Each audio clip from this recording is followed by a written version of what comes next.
Hey guys, what's up? Welcome back here to today's edition of the Fishing Teacher, and really appreciate you guys coming by the channel and spending some time with me. And we're going to be talking about one of my favorite all-time lures that I have caught a ton of fish on, and actually was partially responsible for the biggest tournament win I ever had, and that's the old ringworm, guys. This ringworm like this has been around for over 40 years. Still catches them as good today, and I want to give you guys some tips and advice on it and really go over my favorite colors for different situations, and I know it's going to get you guys some good fish as a result. Also, before we get started, guys, quick invitation out there. Just like to invite everybody to please consider hitting that subscribe button here to the Fishing Teacher. We're really been working hard to finally hit that 20,000 subscriber mark. We're about 1,500 short right now, so much appreciated if you guys would consider that. And also, please check out my Fish the Moment lake map breakdowns. These are maps I build specifically for Fish the Moment that give you great resources to learn more about your favorite lakes across the country. I'll put that link in the description as well, so appreciate that. Okay, guys, if you're not familiar with the ringworm here, this is, I'll link my Zoom ringworm link in the description of the video. You guys can get some from Zoom. But it's about a 4.5-inch worm. It's got a ribbed body on it and a little curl tail on it. Just a nice little diminutive 4-inch worm. I'll tell you the first time I ever saw a ringworm or heard anything about it, the second Bassmaster tournament I ever fished in my life in 1986, I drew Tommy Martin out, Bassmaster Classic winner Tommy Martin, on Sam Rayburn Lake. And he was a guide on Sam Rayburn. And we went out there and Tommy was throwing actually a June bug colored ringworm on a jig head. Fishing it deep, like on points in 20 foot of water. He finished second place in the tournament, and I saw how effective it was.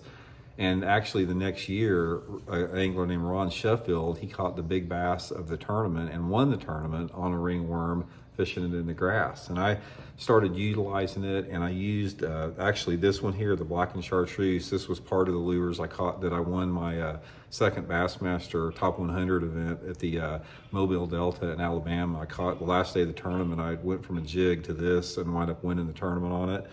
And I've caught tons of fish everywhere in between there. So here's the situation I want to talk about, and that's been most effective for me. Now, I Texas rig it all the time. I don't fish it on a jig head like Tommy did, but I Texas rig it on a 3/16 slip sinker. I've experimented with tons of slip sinkers. That's the best one. Usually with like a 1 or 2/0 straight shank worm hook, 17 to 20 pound test Seaguard Vizex fluorocarbon line, and I pitch and flip this ringworm around shallow targets. The targets that you need to fish them in, most of the time it needs to be some off-colored water for the most part. Ringworms, in my opinion, work better in off-colored water. I think a lot of it has to do with the ribs, putting out a little bit of water displacement and vibration.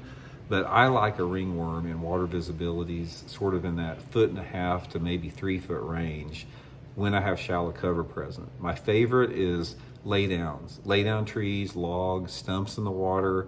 Anything like that is really good for a ringworm. I've caught them on docks and flooded stuff and in grass too, but by far, just fishing laydown logs and laydown trees and trees that fell in the water, they just love this thing. You can get bites on this little ringworm when they won't hit anything else. And most 4-inch worms are designed for a cleaner water situation, but just the tail and the ribs on the ringworm make it good in off-colored water. They're not used to seeing baits this small in off-colored water. Really works good. So let me go over some of my favorite colors here, guys. Right off the bat, my favorite color that they make is the black and chartreuse. Again, I'll have the link in the description here. This is really good in the dirtier water, like when water visibility is about 1.5 foot. Cloudy days, chartreuse and black is always good on a cloudy day, but this is probably one of my favorites here. Followed up again by the June bug. I love the June bug for flipping and pitching. Works a little bit better in a little bit cleaner water or brighter conditions. 2 foot visibility with sunny conditions, really good. You can't go wrong also with the black and blue. Black and blue works good in a lot of different situations. 2 foot water visibility, sunny, partly cloudy, just a really good option. And then finally, another one I like here, this is for when that water visibility is a little bit cleaner, towards 3 feet, is this watermelon with a chartreuse tail. That's a really good color selection there. That's pretty much the 4 colors that I use all the time. But Anyway, guys, give it a try. If you're on some type of a pitching and flipping bite or jig bite, where you're just probing, shallow cover and your bite's starting to go away, just try that little ringworm. Rig it up like I told you there, and you'll keep getting bites after the bigger stuff doesn't work. So, hope it helps out. We'll talk later.